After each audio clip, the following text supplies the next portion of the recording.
Hello. I was going to say hello to my very charming Aries Ascendant friends, but I realized that very charming is probably not the right word to use for Aries Ascendant people. Hello, direct and non-bullshit loving Aries Ascendant people. Um, Let me go ahead, and my name is Abi Katyal. I am going to give you a quick summary as to how it is that the August 11th partial solar eclipse in Leo new moon is impacting you guys. And you may say, the August 11th is behind us, but the bottom line is that this is a new moon solar eclipse, August 11th, 2018, which has a corresponding full moon lunar eclipse on January the 21st, 2019. And indeed, the Leo eclipses have been occurring since February of 2017, but we've been feeling them since December 2016. So focusing on them is really quite important. The energies are, frankly, just about coming into play, and therefore this is an important video. I have general videos right now for you on the July 27th lunar eclipse and the July 12th partial solar eclipse. But the intention is to do Aries specific videos for those two. And again, you're going to say, why are you going back to do videos for July? It's because with eclipses, and especially while this may not always be true of lunar eclipses, the energies are continuing and they are in play. These energies are relevant. This is not a summary of all activities and transits in an Aries Ascendant chart. It is focusing on the eclipses. I'm going to focus on the Leo eclipses. Eclipses happen in opposing signs. You have eclipses that have been happening since February 2017 that we've been feeling since December 2016 in Leo and Aquarius. And as of this July, sorry, I'm going to start to sweat. It's a hot day in Los Angeles, and these blinds were closed, but I opened them for the purpose of this video, understandably. This remains the best, behind the couch remains the best and least set-up-y place to do these videos, and I'm going to continue to do it that way. I can't wait to be done with this. I'm sure you can't wait to be done with this, so I don't keep rambling on and close these blinds. Eclipses that we've been feeling since December 2016 on the Leo-Aquarius axis, and on July the 12th of this year, they started to move to the Cancer-Capricorn axis, and the Cancer-Capricorn eclipses are going to remain in play till 2020. I'm going to talk primarily about the Leo eclipse, a little bit about the Aquarius eclipse on July the 27th because the opposing forces, they work together, and a little bit about the Cancer eclipse because that's where things are moving, but there'll be more details about the Aquarius and the Cancer eclipses later in videos specific to them for you. The Leo eclipses have been happening in the part of the chart that have to do with children, creativity, I would say things that you love to do, what we used to call extracurricular activities when we were growing up, hobbies. Often this includes creative work, artistic activities, theater, film, painting, drawing, sculpting, sports. But it can include just about anything that you love to do, anything that brings you joy, the kind of activities that you could do and lose yourself in, so that when it's lunch or dinner time, you're just like, go away, I'm absorbed in this. Board games, stamping, I don't know. You take your pick, you pick your poison. And the third area is what I will call romance, sexuality, and flirtation, a different and distinct energy from marriage and committed partnerships. It doesn't have to be marriage.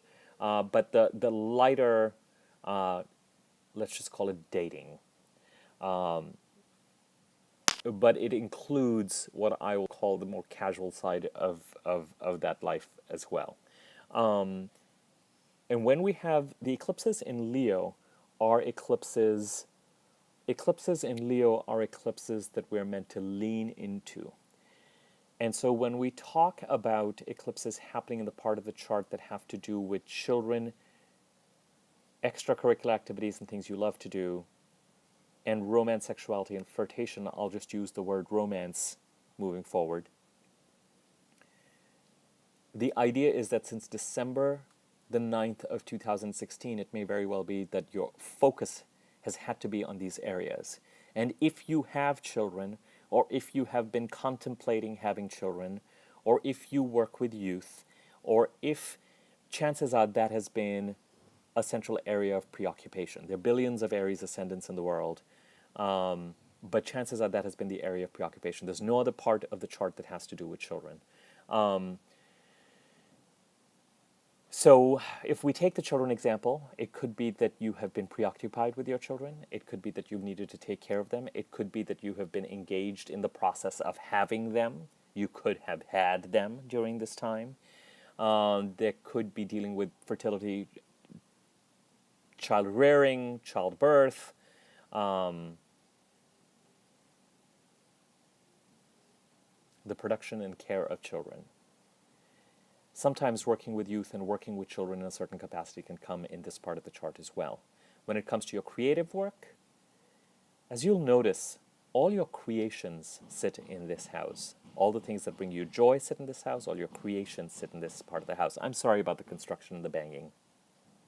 I started this and it wasn't happening, and now it's happening and I have no control over it. And I'm not going to stop this.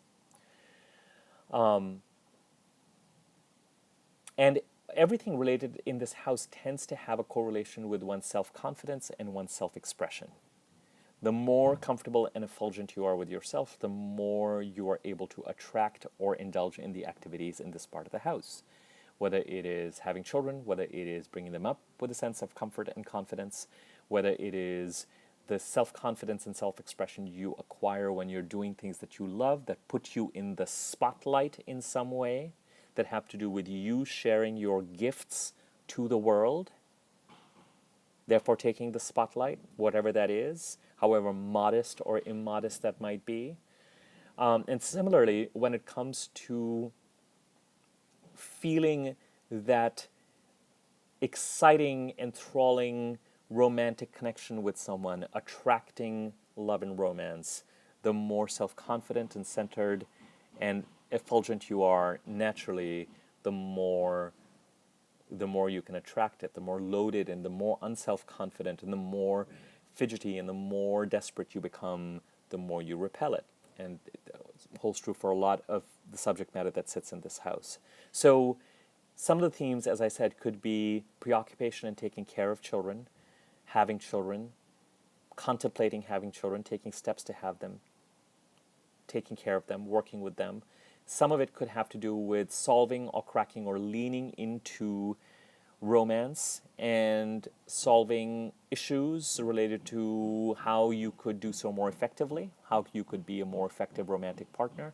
The idea is to lean into this part of life. If you have a romantic partner, it may be that there were opportunities to truly feel and maintain a connection with that so-and-so or so-and-sos. It's certainly a need to grow into this part of life. And then when it comes to your hobbies and the things that you love to do and the things where you might take a spotlight, there's perhaps the opportunity to lean into and develop those activities. Now, the dates when these eclipses were active were December the 9th of 2016 to February the 9th of 2017, July the 21st of 2017, give or take, but especially August the 21st, 2017 to October the 21st, 2017, November the 30th, 2017 to January the 31st, 2018, and now from August the 11th of 2018 to October the 11th, 2018, and then November the 21st of 2018, accelerating and peaking at January the 21st, 2019. Indeed, August the 11th of 2018 to January 21st, 2019 can be looked at as one arc. So, even though this is the last of the eclipse cycles in this part of the chart, and this energy has been active and present since December the 9th of 2016, I would argue, it is actually pretty important because the energies remain present, cannot be ignored. Lean into and continue to lean into these aspects of life and see what leaning into it brings to you by January the 21st of 2019. The energies and activities will remain part of your preoccupation. Part of the reason why this is so interesting is that, as I said, on July the 12th was the first of the eclipses now on the Cancer-Capricorn axis. So there's a handoff in the second half of this year from the Leo-Aquarius eclipses to the Cancer-Capricorn eclipses. And what is interesting is that the eclipses are moving, especially prevalent in 2019 and 2020, from the sector of the chart. This is especially relevant, I think, for people who have children, or for whom children has been a preoccupation. The eclipses are going to go from, and just because this is the last, don't ignore it. It's still the preoccupation with children, creativity, and romance, very present. And really pay attention to that October 11th date and see what is materializing by that time. But there's going to be a shift in preoccupation, and this becomes really interesting from a children and actually a romance perspective too. But the preoccupation is going to start to shift, and you're going to see this in the second half of this year, but especially in 2019, 2020, to matters related to home and family feeling, the mother, residence, land, real estate, inherited property sometimes, childhood issues. So there's an interesting development for some of you in the idea of thinking about and maybe stabilizing the life of your children or having to, and then the focus starting to shift and being important 2019, 2020, almost in a broader sphere. For some of you, it may be that you are, if you are of that age, you are going from taking care of your children to some extent to having maybe to take care of your mother. So you're going to have to watch and see how that develops. For some of you, it may be that if you've had children, then the preoccupation is going to go into doing things at home. Am I in the right place? Do changes need to be made to my residence? Do our residents, whoever me or our is, sorry, my cat Isabella just came to me to say hello. She hears me talking, so she thinks I'm talking to her. But I'm not. I don't think she has an Aries Ascendant. I haven't checked. So there's going to be this interesting handoff, certainly domesticity for those people for whom this applies. Whether you have been leaning into the area of romance and flirtation and dating since December 2016, or preoccupation with having children or taking care of your children in some way, or children figures in your life, the idea of domesticity, whether it is going to be taking care of your mother, dealing with mother-related issues, early childhood issues, psychological inheritance, property inheritance, your own land or real estate, commercial properties, rents, rentals, if you have any rental properties, and also, frankly, from a property perspective, the places where you work. There's going to be this shift that's going to be happening in the second half of this year, and it's going to be important in 2019 and 2020. Correspondingly, in 2019 and 2020, interesting developments related to your career. As there's this focus on the domestic side of things, something needs to be released from a career perspective. For some of you, it may be your career or your job gets a temporary break or temporary hiatus or whatever it is, but not so fast. It may be for some people that an attachment to something career-related needs to be released. An attachment perhaps temporarily to climb the top of the ladder, whether you're male or female. An attachment to things that are happening from a career perspective that are, and this energy is especially strong in 2019, 2020. You're not going to be feeling it yet, probably. It's almost like you may have a sense of it coming. But this is, when I say Cancer-Capricorn eclipse, the Capricorn eclipses are not going to start till January of 2019. But it's an interesting polarity. Certainly for the next 6 months, if there are things that you need to focus on from a children or romance or your own things that you love to do, hobbies, creative perspective, be they creative, artistic, sporty, something else, see what comes up, see what's developing by October the 11th of this year, and lean into it. From a motherland, real estate, etc. perspective, see if something starts to develop by September the 11th of this year. But it's a handoff. The primary preoccupation still is this last leg of children, creativity, and romance. Okay?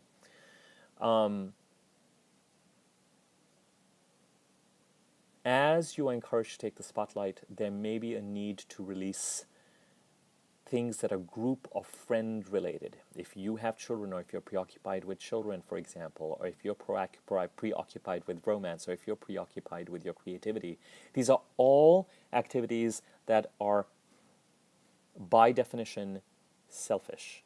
I know a lot of parents will say, really, having children is selfish. I would say yes, you're bringing a life into this world, and I've never heard a parent say anything other than, I want a child. To me, there's nothing more selfish than having a child. Now, you can argue and spew all sorts of stuff in comments, but it is your desire to bring a life into this world, no matter how tortured and challenging their life is going to be, that creates that, you know. So you can sit and talk about how selfless you have been, but as far as I'm concerned, it's the least you can do so that we don't have to deal with your critters. So everything related to this part of your life has to do with, in some ways, your self-confidence, your self-expression, your creativity. And these are selfish activities. These are activities that have to do with your gifts and manifesting your desires. So whether it is the focus is on children, whether the focus is on that significant other that is lighting up your life and other parts of your body, or if it is on activities that light up your life or other parts of your soul, there is a need to pour yourself into those things that bring you joy, as a result of which there's necessarily something that has to be left behind when it comes to activities related to groups and friends and networks, being part of groups. And some of that activity is going to continue to resolve itself in September or October. So if you find that you are doing things that require you to focus more on you, and there have been friendships and networks and group activities and certain things where there's been things, again, attachments that you've had to let go, that somehow started to accelerate from May the 27th of this year, then know that between after September the 11th into October and even into early November, some of that release is going to have to continue. I hope you're fascinated. I am fascinated looking at this chart, looking at the lives of Aries Ascendant people. At the end of the day, the eclipses have been happening in a pretty happy part of your chart. What I find really fascinating is this transition from a focus on children, creativity, and romance to a very domestic, very nurturing home and family feeling. What does that mean to you? That's where your attention is going to go. And this career side of things, when I say something needs to be released, pay attention to 2020, because it's not as simple as letting go of a career. It is not as simple as that. It is not as simple as that. It's a pretty complex set of activities. Wherever the sign of Capricorn is, and for you it is in that 10th house of career and calling and the most public part of your chart, it is true that there's something that needs to be released, and very often what needs to be released is an attachment to something that is holding you back. Sometimes it's something physical, like the actual job. Sometimes it is that you expect people to act a certain way and they're driving you crazy. And the moment you let go and let those people be who they are, you're free to move forward. It doesn't change who they are. It's just your attachment to how things should be. Something there needs to be released so that something there is done, so you can move forward and lean into these areas that have to do with children and creativity. Just as you've had to let go of something related to group activities and friends and other people who have somehow held you back from the development from children and your own creativity and the exclusiveness of romantic life. The energy is gonna shift. But 2020 could be a year of new beginnings from a career perspective as well. So don't dismiss your career just because I'm saying eclipses of release are going to be happening there in 2019, 2020. I am going to end this now. My contact information is going to be in the description area of this video once I'm done uploading it. And oh God, this is like a 20-minute video. Fun chatting with you people. Through this video in the future. I'm going to put my description there if you want to contact me. I'm also going to enable comments. You can leave comments here if you like, or like the videos, or subscribe to my channel. Hey, if you feel like doing so, it'd be great if you did. And if you want a reading or something like that, you can always contact me by using my email address that I'm going to put there below. Sayonara, people. Go be your Aries selves. Did you see the trepidation with which I said that? And when I say Aries selves, I mean Aries Ascendant. So this is not for people with the sun in Aries. You do need to know your. And when I say Ascendant, I don't mean a Jyotish Vedic Ascendant necessarily. I mean the Western Tropical Ascendant. All right, I am done. Goodbye.